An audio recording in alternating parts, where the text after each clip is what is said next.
तो नमस्कार, स्वागत है आपका एक बार फिर हमारे प्रश्न में।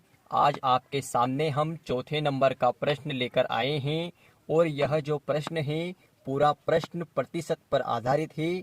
तो चलिए दोस्तों, हम आपको हमारा प्रश्न पढ़कर सुना देते हैं, फिर आपको बताएंगे इसे आसानी से कम समय में और ट्रिक के माध्यम से कैसे हल किया जाता है।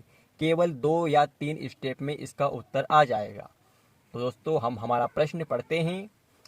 एक व्यक्ति अपनी आय का 15% यात्रा पर व 21% परिवार पर, 24% बच्चों पर खर्च करता है और यदि वह 600 रुपये बचाता है तो उसकी आय क्या है। दोस्तों, इस पूरे प्रश्न का कहने का मतलब है एक व्यक्ति महीने भर में कुछ पैसे कमाता है तो उसमें से 15% यात्रा पर वह खर्च कर देता है और 21% परिवार पर खर्च कर देता है और 24% बच्चों पर खर्च कर देता है। उसके बाद में भी वह 600 रुपये उसके पास बचा लेता है तो उसका मासिक वेतन क्या होगा, यानी कि उसकी पेमेंट, उसकी आय क्या होगी। तो चलिए दोस्तों, हम कम शब्दों में आपको इस सवाल को हल कैसे किया जाता है यह बताते हैं। सबसे पहले दोस्तों, हमें 15% यात्रा पर जो खर्च करा है यहाँ पर लिखेंगे हम। 15% यात्रा पर खर्च करा है उसने।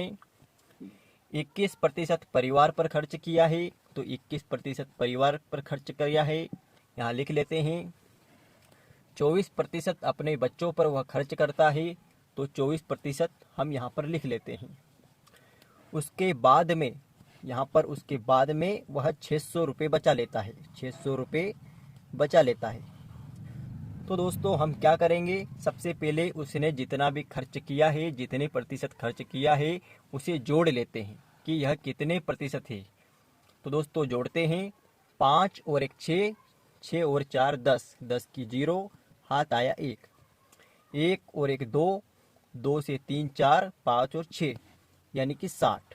यहाँ 60% आ गया है, यानी आप कह सकते हैं कि 60% उसने खर्च किया है। 60% उसने खर्च किया है 3 कामों में, यात्रा में, परिवार में और बच्चों पर 60% खर्च किया है। और 100 में से कोई भी चीज़ अपने आप में 100% होती है, उसकी पेमेंट 100% होगी या रहती है। 100% कोई भी चीज़ होती है तो वह अपने आप में 100% ही रहती है। तो हम 100 में से 60 कम करेंगे तो 100 में से जब आप 60 माइनस करोगे तो यहाँ पर 40 बचेगा। तो 40% क्या है, 40% यह 600 है। यह जो 600 वह बचाता है वह 40% है। तो हम अब इसका उत्तर निकालते हैं। देखिए, केवल 2 स्टेप में इसका उत्तर आ जाएगा। यहाँ पर देखते हैं, 600 रुपये, 600 रुपये 40% है। जब 600 रुपये 40% है तो हमें क्या निकालना है, 60% निकालना है, यानी कि जो उसने खर्च किया है वह निकालना है।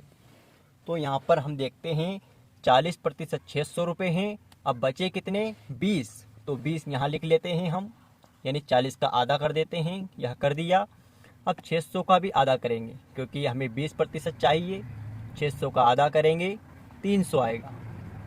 कुछ इस प्रकार से दोस्तों दोनों को जोड़ देते हैं, इधर 60 आ जाएगा जो कि हमें निकालना था कि 60% कितना है, और इधर 900 आ जाएगा।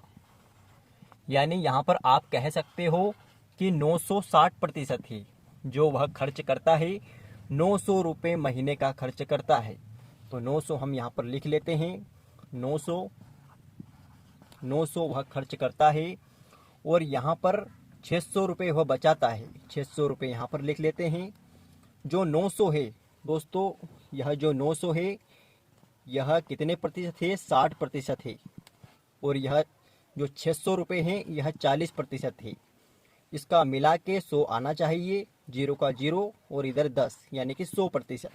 अब इसका जोड़ लगाते हैं, 0 का 0 फिर 0 का 0, 9 और 6 15, 9 और 6 15 हो गया। दोस्तों यहाँ पर उसकी पूरी आय जो पूछी गई है वह 1500 रुपये महीने वह कमाता है। 1500 रुपये उसकी आय है।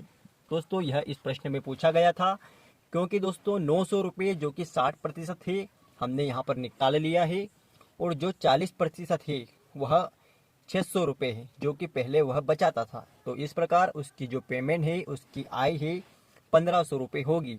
तो दोस्तों इसका उत्तर 1500 रुपये आए हैं। इसी प्रकार के और प्रश्नों को हल करने के लिए, सीखने के लिए आप हमारे चैनल को लाइक सब्सक्राइब कर सकते हो। धन्यवाद।